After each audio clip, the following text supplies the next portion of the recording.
बिस्मिल्लाहिर्रहमानिर्रहीम। अस्सलाम वालेकुम। तारिक जावेद खोखर एडवोकेट। आज की वीडियो में जी हम बात करेंगे कि बजट माली साल 2023-24 के हवाले से जो टैक्स की मद में बहुत अहम तब्दीलियाँ की गई हैं उनके बारे में डिस्कस करेंगे। उनमें से कोई एक दो के बारे में आज की वीडियो में डिस्कस कर लेते हैं और बाकी जो हैं वो इंशाल्लाह आने वाली वीडियोस में उनका ज़िक्र किया जाएगा। तो टैक्स की मद में यूँ तो हर साल ही बजट के अंदर कुछ अहम तब्दीलियाँ होती हैं, लेकिन इस साल जो अहम तब्दीलियाँ की गई हैं वो कुछ इस तरह से हैं कि जो फॉरेन करेंसी आउटफ्लो है, वैसे तो ये एक बहुत अच्छी बात है, लेकिन कई एक बिजनेसेस के लिए ये चीज़ें ज़रूरी होती हैं और उनको भी डिस्करेज किया जाएगा इसके साथ। तो जो भी यानी आप डेबिट कार्ड से, क्रेडिट कार्ड से, बैंकिंग चैनल से जो भी कोई शख्स जो पैसा है वो ट्रांसफ़र करेगा आउट ऑफ द कंट्री, उनको जो है वो टैक्स की मद में लाया गया है। तो इसके लिए जो है वो एक शरह मुख्तस कर दी गई है कि इतना टैक्स जो है वो फाइलर देगा, यानी अगर जो फाइलर होगा यो एक्टिव टैक्स लिस्ट में जिसका नाम शामिल होगा, यानी जो भी शख्स जो है वो फाइलर है, उसका नेशनल टैक्स नंबर है और वो रिटर्न भेजता है हर साल और ATL में उसका नाम शामिल है, तो वो 5% के हिसाब से देगा।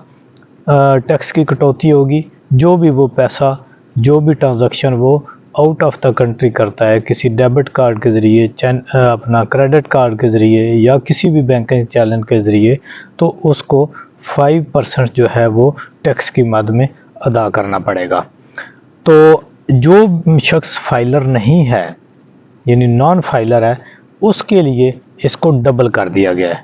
यानी जो नॉन फाइलर है, यानी टैक्स एक्टिव टैक्स लिस्ट में उसका नाम नहीं है, ना उसने कभी रिटर्न भेजी है एनुअली और ना ही उसने कोई यानी नेशनल टैक्स की जो लिस्ट है उसमें शामिल है, तो उसको जो है वो नॉन फाइलर कहा जाता है और उसको 10% जो है वो टैक्स अदा करना पड़ेगा।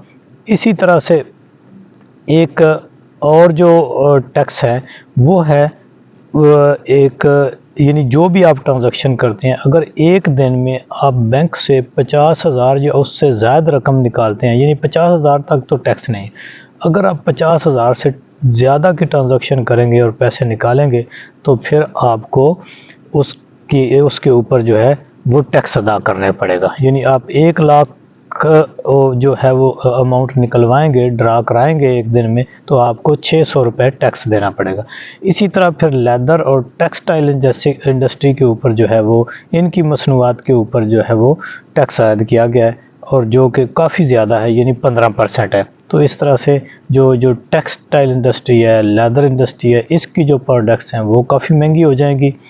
और जो डे टू डे हम लोग आम आदमी जो है वो 50,000 की ट्रांजैक्शन करता था, बैंक से अपने किसी ज़ाती ज़रूरियात के लिए भी पैसे निकालता था, तो उसको भी टैक्स अदा करना पड़ेगा। और ये जो 15% है ये बहुत एक हैवी अमाउंट है और लेदर की और टेक्सटाइल की मसनूआत के ऊपर लगाने से ये बहुत ये जो प्रोडक्ट्स हैं, चीज़ें हैं, ये ज़ाहिर है कि ये काफ़ी महंगी हो जाएंगी। तो इसलिए ये जो भी चीज़ें टैक्स इस 2023-24 के बजट में ये जो भी टैक्स इम्पोज किए गए हैं वो 1 जुलाई से, यानी आप ये समझें कि लागू हो चुके हैं। यानी 1 जुलाई से लेकर इस 1 जुलाई 2023 से ये जो चीज़ें हैं, ये जो अमेंडमेंट्स हैं, ये जो तब्दीलियां हैं, ये लागू हो चुकी हैं। उम्मीद है कि आपको आज की वीडियो की समझ आ चुकी होगी।